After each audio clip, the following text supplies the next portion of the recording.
మనం స్వామిని ప్రార్థన చేసి, స్వామి అక్కడ మీరు చూస్తే కనుక మీకు విగ్రహాలు లేకపోవచ్చు, కానీ స్వామి కలశంలో వేంచేసి ఉన్నారు. కలశానికి పంచ కట్టి బొట్టు పెట్టి అలంకారం చేసి నారాయణ స్వరూపంగా స్వామిని ప్రార్థన చేసి, ఇదేమో చీర కట్టుకొని మన ముందు సిగ్గులో అమ్మవారు ఉన్నట్టుగా మనం భావించాలి. అలా వారిద్దరిని కూర్చోబెట్టుకొని స్వామిని ప్రార్థన చేశారు. స్వామి, నీకు తగినటువంటి కన్యని వెతకడానికి మేము వెళ్తున్నాము అంటే స్వామి ఆజ్ఞాపించాడు. ఏమని? వెళ్ళయ్యా, నలుదిక్కులకి వెళ్ళి నాకు సరిపోయేటటువంటి అమ్మవారిని అంటే ఆ మంచి వధువుని తీసుకున్నారంటే పంపించారు. అప్పుడు ఇప్పుడే మా స్వాములందరికీ కూడా తాంబూలాలు ఇచ్చారు. నిజానికి మనం ఇక్కడి నుంచి భద్రాచలం వెళ్ళాలంటే మనకి 300-500 టికెట్ అవుతుంది. మరి అమ్మవారిని వెళ్ళి తీసుకురావాలంటే అన్ని దిక్కులకి వెళ్ళాలి కదా. అంటే మనకి ఎంత ఛార్జీలు ఉంటాయో అంత ఛార్జీ ఇచ్చి పంపించాలి నిజానికి. కానీ మన చేతిలో ఒట్టిగా తాంబూలాన్ని పెట్టించారు స్వామివారు. అందులో సంభావం ఉంటేనే మేము వెతకడానికి వెళ్తాం. ఆ అనుభవం కలలేదు. అమ్మవారిని వచ్చి కూర్చున్నారు ఇక్కడ. మీరేం వెతకలేదు ఆయన, నాకు ఎప్పుడో వివాహం అయిపోయింది కాబట్టి నన్ను పక్కనే ఉంచండి, మీరు అలా పైపై ఉత్తుగా తాంబూలం తీసుకొని నన్ను పక్కన వేచేపు చేసుకొని మీరు చక్కగా వారి కళ్యాణ మహోత్సవాన్ని జరిపించండి అని చెప్పారు పెద్దలు. అలాగా తులసి అమ్మవారిని వెనకాల వేచేపు చేసుకున్నాం, అందరూ సేవించండి. ఆ పక్కన అమ్మవారు చీర కట్టుకుని ఉన్నారు. అమ్మవారిని వేచేపు చేసుకున్నాం.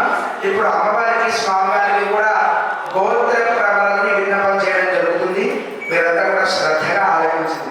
బృహదే ఆనంద వేదాధ్యాయినే అసురవర బ్రహ్మణే ఆది నారాయణాయ నిరాకార సాకార పరమయోగ విభవాంతర్యామ్యతాన పంచాభిషేక ప్రవరాజిత అచ్యుత గోత్రోద్భవాయ పరబ్రహ్మ శర్మణోన్నత్రే వ్యూహ నారాయణ శర్మణః పౌత్రాయ విభవ వాసుదేవ శర్మణః పుత్రాయ శ్రీమన్నారాయణ సాక్షాత్ శ్రీమన్నారాయణ స్వరూపాయ శ్రీధాత్రీ నారాయణ స్వామిదేవాయ చతుర్వేదాధ్యాయిని సౌభాగ్య విశ్వంభరీ నిరాకార సాకార చతుర్వీశ్వర త్రయాదశ ప్రవరాన్విత సౌభాగ్య గోత్రోద్భవ క్షీరార్ణవ శర్మణః పుత్రీ రత్నాకర శర్మణః పౌత్రీ విశ్వంభర శర్మణోన్నత్రీ రత్నాకర శర్మణః పౌత్రీ క్షీరార్ణవ శర్మణః పుత్రీ సాక్షాత్ శ్రీ మహాలక్ష్మీ స్వరూప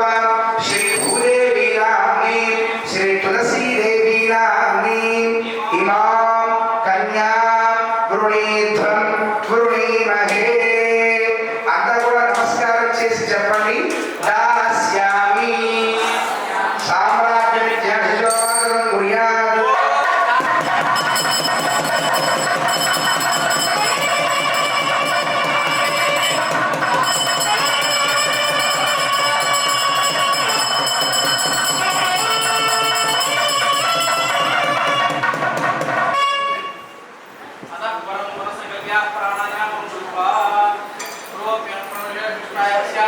భగవద్ భాగవతాగారి ఏకైక రూపం సంకల్పిత కళ్యాణ మహోత్సవాఖ్య కర్మణి యోగ